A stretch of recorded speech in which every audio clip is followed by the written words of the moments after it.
security forces have now demolished early morning today the house of Dr. Umar, who was the suicide bomb. His house is in Pulwama of South Kashmir, and this is a very strong message. उन्होंने एक war mongering माहौल किया हुआ है, हिंदुत्व का जो slogan है वो उसको लेकर चल रहे हैं।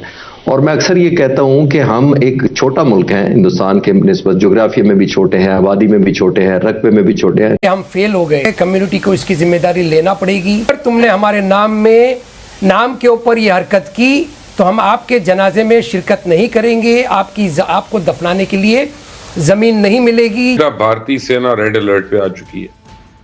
अगले 2 दिन इंतहाई अहम है और लगता है इस दौरान भारत कोई भी बेवकूफ़ी कर सकता है। और भारत ये चाहता भी है कि पाकिस्तान को दोनों तरफ से एंगेज किया जाए। क्या अगर दोनों तरफ से एंगेज किया जाता है, भारत भी और अफगानिस्तान भी, और तीसरा इसराइल की जो है वो कुमक उनको मिलती है। इंडिया जो है अब मतलब कि कैडेट कॉलेज के बाद, इस्लामाबाद में धमाके के बाद डीप सी में कोई टेररिज्म कर सकता है पाकिस्तानी वाटर्स। इंडिया ने बहुत बड़े लेवल पर कुछ ऑपरेशनल तब्दीलियां करके ये मैसेज दे दिया है कि वो इस मर्तबा जंग जो है वो बहुत ही मुख्तलिफ अंदाज में लड़ने जा रहा है, और जंग जो है उसका जो दायरा कार होगा, जंग का जो तरीक़ाकार होगा वो भी मुख्तलिफ होगा। नमस्कार दोस्तों, अब भारतीय सरकार ने एक बड़ा कदम उठाते हुए जो आतंकी उमर था जिसने दिल्ली में बॉम्ब ब्लास्ट सुसाइड अटैक किया था, उसके घर को तबाह कर दिया गया है, जिसका घर कश्मीर के पुलवामा में मौजूद था। पिछले बार जिस तरह से पहलगाम अटैक में हमारे सिक्योरिटी फोर्सेस ने उन आतंकियों का घर को बम से उड़ाया था जिसने उस अटैक में मौजूद थे, और उसी तरह से इस बार भी इस अटैक में मौजूद टेररिस्ट का घर को पूरी तरह से ध्वस्त कर दिया गया है। और अब दोस्तों धीरे धीरे करके भारत के हर एक टेररिस्ट और उनके पीछे छुपे हुए टेररिस्ट के सपोर्टर्स को पहचान रही है और उन पर कड़े से कड़ा एक्शन ले रही है। और अब इन सब डेवलपमेंट को देख करके पाकिस्तान की फटी पड़ी हुई है, और पाकिस्तान के जर्नलिस्ट कह रहे हैं कि भारत तैयारी कर रहा है और कभी भी भारत पाकिस्तान पर अटैक कर सकता है। और इसके डर से पाकिस्तानी आर्मी भी अपने एयर स्पेस को बंद करके बैठी हुई है, और पाकिस्तानी आर्मी को समझ में नहीं आ रहा है कि इस बार भारत कहां से अटैक करेगा। और उस अटैक के समय पाकिस्तान का एक और दुश्मन अफगानिस्तान भी अटैक करने वाला है। तो चलिए इसी पर आगे पाकिस्तानी मीडिया का रिएक्शन देखते हैं। तो हमारे बीच में ये प्रॉब्लम है, ये कैंसर है, ये बीमारी है। और ये बीमारी पनपती कहाँ से है? ये जो हमारे अंदर कीड़ा है खिलाफत को वापस लाने का, ये है असल बीमारी। और हमारी जो दूसरी बीमारी है वो है विक्टिमहुड मेंटालिटी, जो हर रोज़ टीवी पर आकर, सोशल मीडिया पर, यूट्यूब पर, व्हाट्सएप पर जो ये विक्टिमहुड मेंटालिटी हमारे जहनों में भरी जाती है, यही है फसाद की जड़। और हम शर्माते क्यों हैं इस चीज़ को बोलने के लिए? अब आपने सही बात कही है। आप कहीं देखें ऐसे टेररिस्ट को सीरिया में, कभी आपने देखा कि कोई राज मल्होत्रा या राजू मल्होत्रा नाम का आदमी पकड़ा गया? कभी आपने ये देखा कि यूक्रेन में जो है कोई जॉन विक नाम का आदमी ऑस्ट्रेलिया से आकर लड़ रहा है? आपको कहीं ये नज़र नहीं आएगा।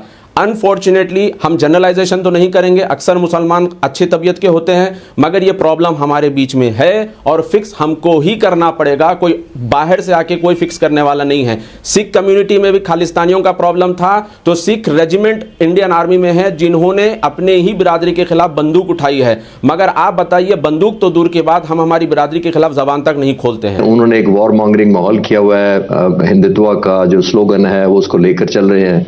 और मैं अक्सर ये कहता हूं कि हम एक छोटा मुल्क हैं, हिंदुस्तान के निस्बत जोग्राफिया में भी छोटे हैं, आबादी में भी छोटे हैं, रकबे में भी छोटे हैं, और इकोनॉमी में भी हम छोटे हैं।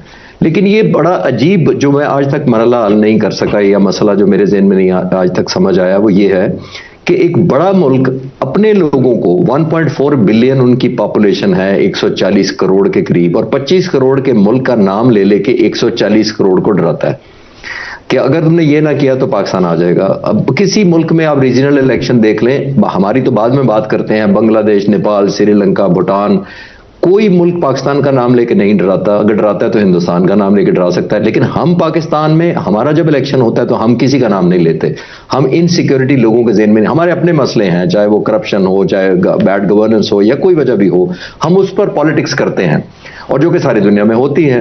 लेकिन यहाँ एक अजीब फिनोमेना है, इतना बड़ा मुल्क होकर फिर भी पाकिस्तान का नाम लेकर उनको एंटी पाकिस्तान स्लोगन देने पड़ते हैं। एक बात तो ये है। Coming back to your question focused way, वो ये है काई साहब, देखिए ये जो डेवलपमेंट हो रही है और इलेक्शन में, अभी किसी ने मुझसे पूछा, मैं यूनिवर्सिटी में गया था एक इसी तरह की टॉक देने, तो उधर उन्होंने सवाल किया कि अब आप क्या देखते हैं, मोदी तो सुना है हार रहे हैं।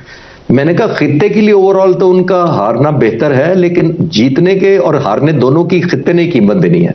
जीतने की कीमत हम दे रहे हैं और हारने की कीमत जो आप पॉइंट आउट कर रहे हैं कि कोई ऐसा चांस ना बन जाए कि वो हार रहे हो, क्योंकि उनके और सूबों में 6-7 सूबों में इलेक्शन आ रहा है और ये एक डोमिनो इफेक्ट बन सकता है, यानी जैसे एक ईंट गिरती है तो एक ईंट को प्रेस करे तो दूसरी ईंटें खुद ब खुद गिरती जाती हैं। तो ये डोमिनो इफेक्ट मुझे लग रहा है कि यहां क्रिएट हुआ, तो वो पैनिक में आ जाएंगे, वो अंडर प्रेशर आ जाएंगे। एक्सटर्नली प्रेसिडेंट ट्रंप ने ऑलरेडी बड़ा प्रेशर में डाला हुआ है, रिलेटिव आइसोलेशन है, वो पुलिसमैन का दर्जा उनका रहा नहीं है, रीजनल स्टेबिलिटी का कोई फैक्टर मानता नहीं है। तो मेरा ख्याल है कि उनका हारना जीतना दोनों नुकसानदेह हैं, लेकिन लोग शायद अब ज्यादा बेहतर लेकिन अगर सर मोदी जो हैं वो हारते हैं और पैनिक में आ जाते हैं, और आपको पता ही है सर कि दोनों हमसाये जो हैं हमारे वो साजिशी हैं, एक अफगानिस्तान है, एक भारत है और तीसरा उनके साथ इजराइल है।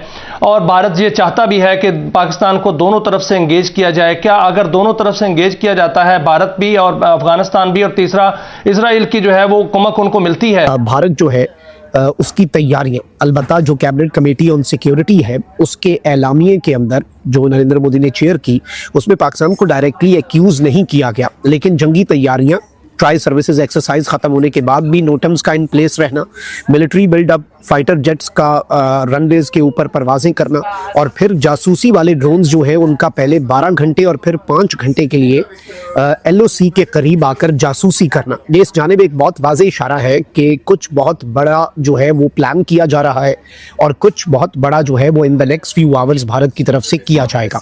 अब भारत से 2 बड़ी डेवलपमेंट्स हैं। सबसे पहले तो मैं आपको ये बता दूं कि होम मिनिस्टर अमित शाह जो है, he is right now as of we speak chairing a very high level meeting, जो कि नई दिल्ली के अंदर एक अटैक हुआ जिसे भारत की हुकूमत ने एक दहशतगर्दी का अमल करार दिया।